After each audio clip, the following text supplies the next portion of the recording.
നമസ്തേ, ഞാൻ ശിവറാം ബാബുകുമാർ. മറ്റൊരു വീഡിയോയിലേക്ക് എല്ലാവരെയും സ്വാഗതം ചെയ്യുന്നു. ഇന്ന് വൃശ്ചികൻ രാശി ജനിച്ചവരുടെ മാസഫലങ്ങൾ, മുഹൂർത്ത ദിവസങ്ങൾ, കടമിടാനുള്ള മുഹൂർത്തങ്ങൾ എന്നിവയാണെന്ന് പറയുന്നത്. വൃശ്ചികൻ രാശിയിൽ വരുമ്പോൾ ഏതൊക്കെയാണ് നക്ഷത്രങ്ങളും നോക്കാം. വിശാഖത്തിൻ്റെ അവസാനത്തെ കാൽഭാഗം, അനിഴം കൂടാതെ തൃക്കേട്ടയും വരുന്നുണ്ട്.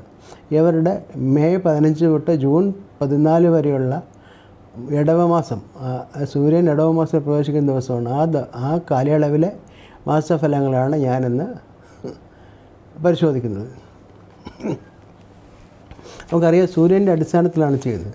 സൂര്യൻ 6-ാം ഭാവത്തിലായിരുന്നു. നല്ല സമയമാണ് ഇവരിപ്പോൾ അനുഭവിച്ചുകൊണ്ടിരിക്കുന്നത്. അപ്പോൾ സൂര്യൻ ഇപ്പോൾ 7-ലോട്ട് വരികയാണ്. സൂര്യൻ 7-ാം ഭാവത്തിലേക്ക് വരുന്നത് അത്രയൊരു നല്ല പ്രൊഫഷണലി അത്രയൊരു നല്ല ഒരു റിസൾട്ടല്ല വരുന്നത്. മറ്റുള്ള രീതിയിലൊക്കെ നോക്കുകയാണെങ്കിൽ 7-ലേക്ക് വ്യാഴം വന്നു. ഇപ്പോൾ കുറച്ച് ദിവസം കഴിയുമ്പോൾ ശുക്രൻ 7-ലേക്ക് എത്തുന്നുണ്ട്. അത് കഴിഞ്ഞ് 1-ാം തീയതി ചൊവ്വ 6-ാം ഭാവത്തിലേക്ക് എത്തുന്നുണ്ട്. ഇതൊക്കെ അനുകൂലമായ സംഭവങ്ങളാണ്. പക്ഷേ സൂര്യൻ്റെ 7-ലേക്കുള്ള വരവ് വരുമ്പോൾ ചെറിയ പ്രശ്നങ്ങൾ നിങ്ങൾക്കുണ്ടാകും. അതുമാത്രം അല്ലാതെ ഒരു തരത്തിൽ നിങ്ങളുടെ ഈ വർഷത്തെ രാജയോഗത്തിന് മാറ്റമൊന്നും ഉണ്ടാവില്ല. ഈ ഒരു മാസം സ്വല്പം ശ്രദ്ധിക്കണം. വളരെ ദൂരദേശത്തു നിന്നും പ്രതീക്ഷിക്കുന്ന കമ്മ്യൂണിക്കേഷൻ ചിലവ് വരാൻ ലേറ്റാവും. 7-ൽ സൂര്യൻ വരുമ്പോൾ നിങ്ങൾ ദൂരോട്ടൊക്കെ പോകാൻ പ്ലാൻ ചെയ്തിരുന്ന കാര്യങ്ങൾ അല്ലെങ്കിൽ നിങ്ങളുടെ ട്രാവൽ പ്ലാനുകൾ ചെറിയ പ്രശ്നങ്ങളുണ്ടാവാം. ഡിലേ ചെയ്യേണ്ടി വരും, അല്ലെങ്കിൽ പോസ്റ്റ്പോൺ ചെയ്യേണ്ടി വരും.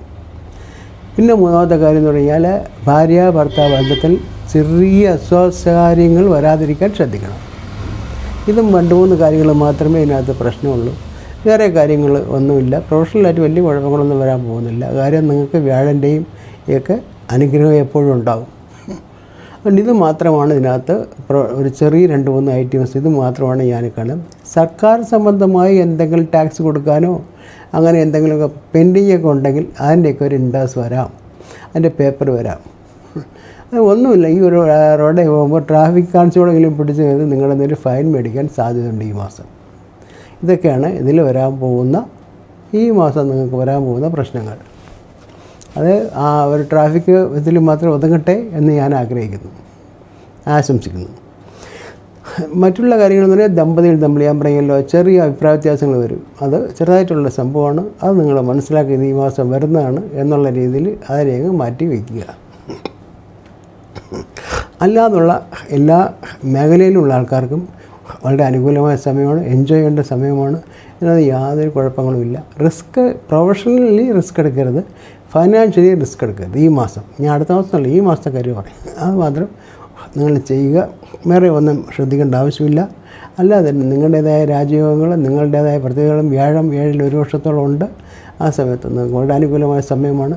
ജൂൺ 1-ാം തീയതി ശേഷം റിസ്ക് എടുക്കുന്നതിനും തെറ്റില്ല കാര്യം. ചൊവ്വയും കൂടെ 6-ാം ഭാവത്തിലേക്ക് വരികയാണ്. ചൊവ്വ 6 വരുമ്പോൾ നമുക്ക് പല കാര്യത്തിലും കോമ്പറ്റീഷനിൽ പങ്കെടുക്കാൻ പറ്റും. പല കാര്യങ്ങളും നമുക്ക് വിജയിക്കണമെന്ന് തോന്നും. കുട്ടികൾക്കെല്ലാം വളരെ അനുകൂലമാണ്. സ്പോർട്സിലും മറ്റു കാര്യങ്ങളിലും പോകുന്നവർക്ക് പോകാം. പ്രണയിക്കുന്നവർക്കും വളരെ അനുകൂലമായ സമയമാണ് ജൂൺ മാസം. മെയ് മാസം തൽക്കാലം കുട്ടികളെ ഒന്നും പിടിച്ചു നിർത്തും. ജൂൺ മാസം പ്രണയിക്കുന്നവർക്കൊക്കെ വളരെ അനുകൂലമായ സമയമാണ്. നിങ്ങൾ അടിച്ചു പൊളിക്കും എന്നാണ് എനിക്ക് പറയാനുള്ളത്. ഇനി ഞാൻ കൂടുതലൊന്നും പറയാനില്ല. നമ്മുടെ കർത്തവ്യം വരുന്നുണ്ട് അടുത്ത മാസം 6-ാം തീയതി. അപ്പോൾ സ്ത്രീകൾക്കെല്ലാം ചെറിയ ആർത്തവ സംബന്ധമായ അസുഖങ്ങളൊക്കെ ഉള്ളവർക്കെല്ലാം അത് കൂടാൻ ചാൻസ് ഉണ്ട്.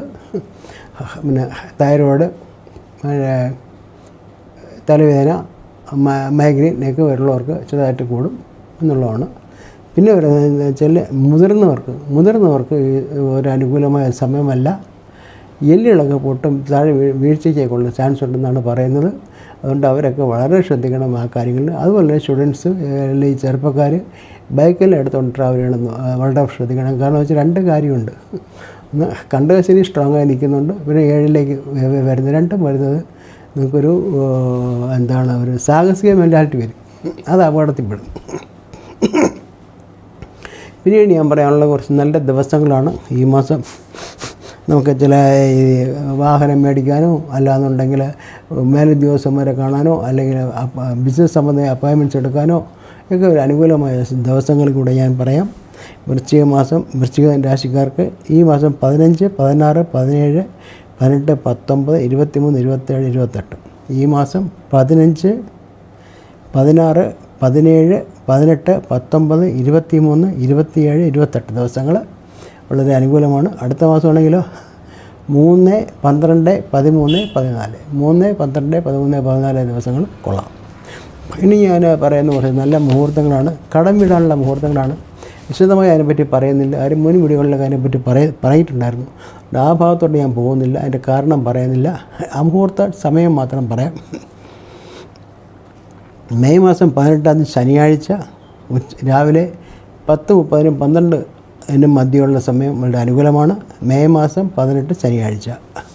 മെയ് മാസം 21 ചൊവ്വാഴ്ച വൈകിട്ട് 6:50-നും 8 മണിക്കും മധ്യമുള്ള സമയം അനുകൂലമാണ്. വൈകിട്ട് 6:50-നും 8 മണിക്കും.